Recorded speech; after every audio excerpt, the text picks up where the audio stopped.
warthog in the bushes there. Warthogs. So the best sightings of the warthogs that you will see will be around the lodge, because the grass is quite low and they're quite tame. They're sort of used to. How come? Are they like tamed ones there? No, they just like that. They like to be around the lodge. Oh, okay. Think they might feel safer there. There's lots of food. It's near the water, but they're kind of used to us walking past. I was going to say, because some of them are huge, like the male ones we saw earlier. I mean, I just thought if they like suddenly turned. Like... Oh yeah, it could be painful, but luckily we haven't had that. Yeah, it's the same with the nyalas. There's loads of nyalas that it's the same group that hang out there. So they're just used to being. They're so used to us. Like sometimes I'll be like, move, and something you little hit on the bum. I don't recommend it. Oh.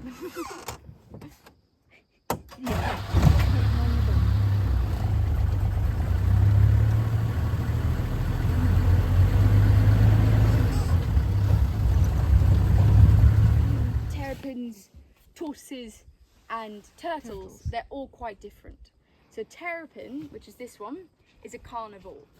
So it'll eat, it can eat birds, so it can pull down small ducks and it'll eat that. How big is that? That must be quite a small one. Well, that's just the head, so it'll be sort of like this big. Yeah, you can get. Was that the head there? Wow. Yeah, so you can Because see. I could see it. I could see it moving. I thought it was a bubble that was going at the time. Where's its head? I'll try get a little stick There. to Yeah. make it. There's one over there. move. Yeah, just. Yeah, Oh, so you can see that one's disappeared. I don't think this is one. Is that not one? No, No. that over there is one. Now it's Where it's disappeared ducks under under. the water. Yeah. And what big animal was leaving those big marks there? These ones. Is that from a rhino or something? Yes, so it's most likely from a rhino. Most likely Yeah, from a it's rhino. a rhino track, but it's headed off into here. So this Okay. is the perfect wallowing spot for them. So Okay. they'll lie in here And squash the terrapins. and squash the terrapins, exactly. And they'll coat themselves in mud, and it helps cool them down as well as keeping them clean. So when we go and shower off the mud, they will get into mud to get clean.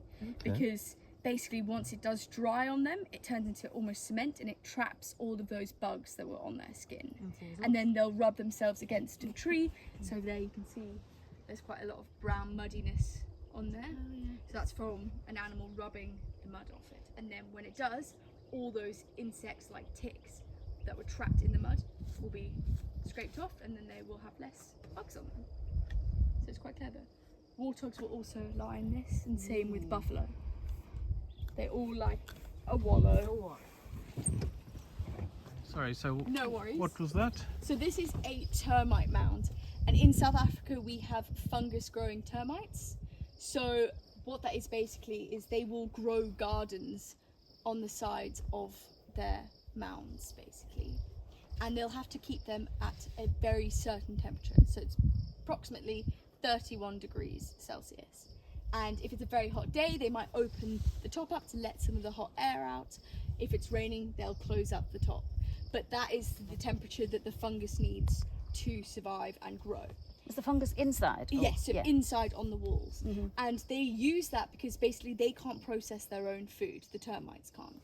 So they will go and they'll collect sort of grass, seeds and things like that, and they will chew them, spit them out, and then the fungus will basically absorb them. And the termite can eat the fungus. So they basically grow their own food and have to feed their own food. It's very strange, but they can't, the termites can't digest the raw seed. They need the fungus to digest it for them, and then they'll eat the fungus. Right. Which is very clever. Yeah. So it's sort of a stomach outside of them. Basically. Yes. Yeah. Rebecca, what were you looking at there? Is that a dead animal spawn? Yes, it is. So that's in Nyala. So the big antelopes that we had around the lodge. So that is a dead male. So he probably would have been lion food. A lion. Okay. Most likely, poor guy. Oh. It's nature. Exactly. But that's been there a while. You can see a lot of the keratin on the horns. I don't want to touch it. But you can see the keratin on the horns has gone on that side. And this side there's still some here. But basically, I use my foot to lift it up. You can see there's lots of weird, like cylinder, muddy looking bits over here. And that is from a moth. So the moth will basically lay its eggs onto the horn, and you'll see there's a few like holes here. And basically the larvae will hatch, burrow into the horns, and they will eat the keratin off the horn, and this is their poo. Oh, wow. It's called frass, yes. So they've done a good job on this side, and now they are trying over here. So that's obviously once the animal... Once the animal's dead, yes. Yeah. No, it won't happen on a living animal, luckily for the animal. Not even to us humans, because I did see a massive moth in the toilets earlier. Oh yeah. Massive. Was it? Ooh. It There's was. quite a few really big ones, but they won't do anything. No, I'd say that would take some time. They don't spray you with any sort of acidic wee or anything, those big moths, do they? Not that I know of. Okay. I've at least never been pissed on by a moth. Yet. Yet. But you know what?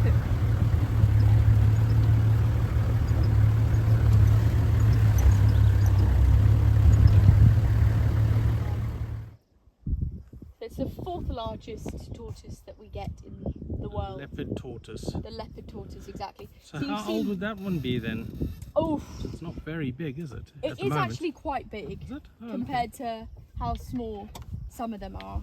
I'm not sure age-wise. I'm not very good at guessing, at least tortoises. But yeah, relatively of good age, probably middle-aged.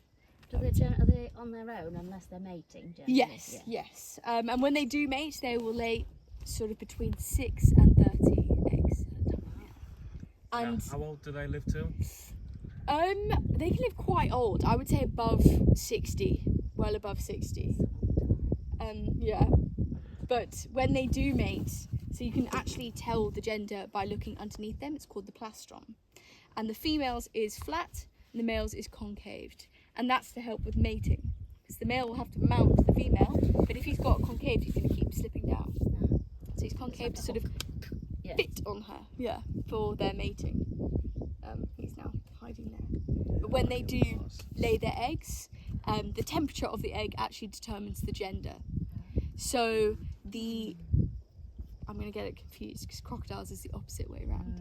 But the hotter the egg for tortoises, it'll be a girl. So that's between sort of 31 and 34 degrees. So do they Determines the determine what gender. they want that egg to be? They Or- can't, No. but it'll be, say they've got like their little burrow, whatever eggs are on top will get the hottest. Right. So those ones will be the female. And then the ones below, which range between sort of 26 and 31, that will be males. So look at the draw, really, isn't it? I suppose. Exactly. Yeah. So if you were raising tortoises, you could basically modify and choose which gender based on the really? temperature. That's clever. Yeah. If you had incubators and things, Yeah. then you could set it to the temperature of the gender. Incredible. Crazy.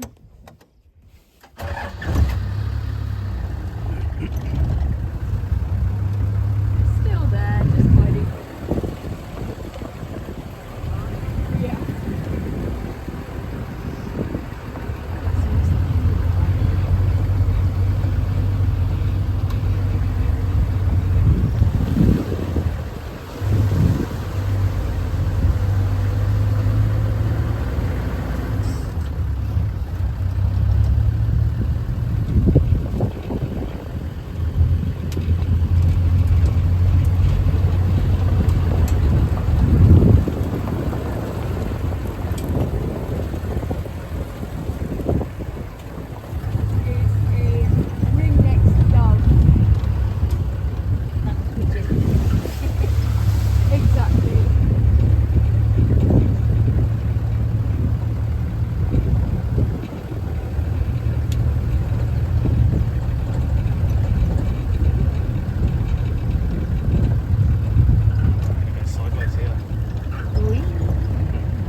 buffalo dung. It's very similar. It's like that patty shape of cow. They basically are cows, just really angry. Really angry. Very angry cows. Are they? They're very aggressive animals. Oh, are they? I thought they'd be quite skittish. No. No, that's So a water that's- buffalo, eh? It's a Cape buffalo. Cape buffalo. Ah. So they're part of the big five because of how aggressive they are. Oh, really? So the big five is the top 5 most dangerous animals to hunt on foot. Is actually what the big 5 is. They didn't just go like, we like that one, that one, that one. It was what's been dangerous to hunt on foot. So buffalo,